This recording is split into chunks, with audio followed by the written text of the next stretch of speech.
Morning বন্ধুরা, আশা করি তোমরা সবাই খুব খুব ভালো আছো। আমিও ভালো আছি। খুব বেশি বেলা হয়নি, তবে বেশ অনেকটাই সকাল, কিন্তু যেহেতু গরমের আভাস পড়ে গেছে তাই মনে হচ্ছে যে খুব গরম বা রোদের তাপটাও খুব বেশি। আর গুড মর্নিং মানেই হচ্ছে এক কাপ চা। চা ছাড়া সকালের আমেজটাই ঠিক জমে না। আমি তো চা খেতে খুব ভালোবাসি, এতদিনে তোমরা সবাই বুঝে গেছো। তাই এভাবেই আবার আজকের দিনের শুরুটা করলাম। চলো তোমাদেরকে সাথে নিয়ে। বেশ কয়েকটা দিন আগে একটা জায়গায় গিয়েছিলাম, তোমাদেরকে বলেছিলাম বলো তো এই রাস্তাটা চিনতে পারছো কি না। তার মধ্যে থেকে কমেন্টসে অনেকেই জানতে চেয়েছো দিদি কোথায় যাচ্ছ বা রাস্তাটা কোথায়, খুব সুন্দর। তার আগে বলে নিই, আমার সহযাত্রী দুজন ব্যক্তি সবসময় দেখে দেখে তোমরা অভ্যস্ত হয়ে গেছো। তারপর দেখাই রাস্তাটা, দেখো কি সুন্দর রাস্তাটা, একদম মানে মোমের মতন। সত্যি সকালবেলায় এরকম অল্প কুয়াশাচ্ছন্ন রাস্তা আর দুদিকে সবুজের সমারোহ, বলে বোঝাতে পারবো না তোমাদেরকে কতটা সুন্দর, কতটা সুন্দর। মানে আমার কাছে অসাধারণ লাগলো আমার সেদিনকার যাত্রাপথটা। তাই তোমাদেরকে আমি শেয়ার করলাম, কারণ ভালোবাসার মানুষদের সাথে ভালো লাগার জিনিসগুলো ভাগ করে নিতে কিন্তু ভীষণ ভালো লাগে। তার সাথে সাথে শুনছি সবার মুখেই যে সবুজকে নাকি ফেসবুক খুব পছন্দ করে।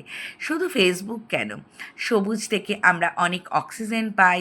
সবুজের মধ্যে তাকিয়ে থাকলে চোখটাও অনেকটা রিলিফ লাগে। 24 ঘন্টা তো ফোনের মধ্যেই মুখ গুজে পড়ে থাকতে হয়, তার মাঝখানে একটু সবুজের দিকে তাকালেও বেশ ভালো লাগে।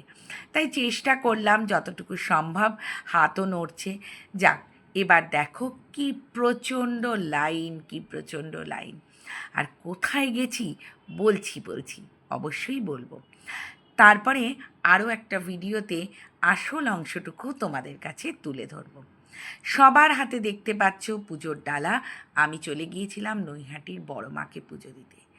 সারা দিনের ক্লান্ত শরীর যখন আর পারছি না, ফেরার পথে একটু লাঞ্চ সেরেই বাড়ি ফিরলাম।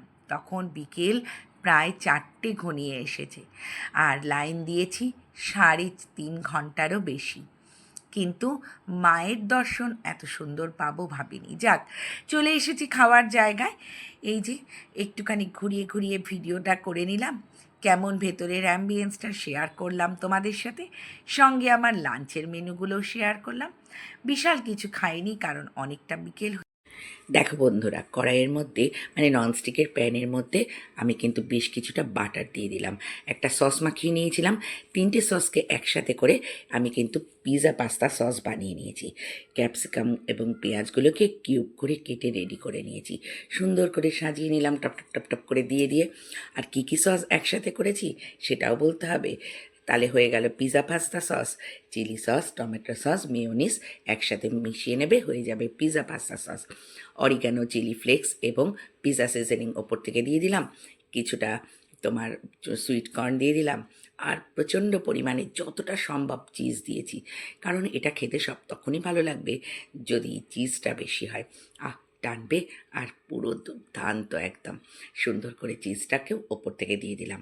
এখানে ইচ্ছে করলে কিন্তু তোমরা একটু চিকেনের টুকরো অ্যাড করতে পারো, তাহলে চিকেন পিৎজা কিন্তু রেডি হয়ে যাবে।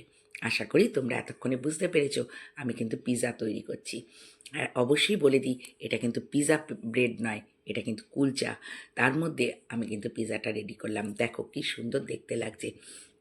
আর যখন খাচ্ছিলাম না, তখন আমি এই ভয়েসটাই দিচ্ছিলাম, দুর্দান্ত, পুরো ইয়াম্মি ইয়াম্মি।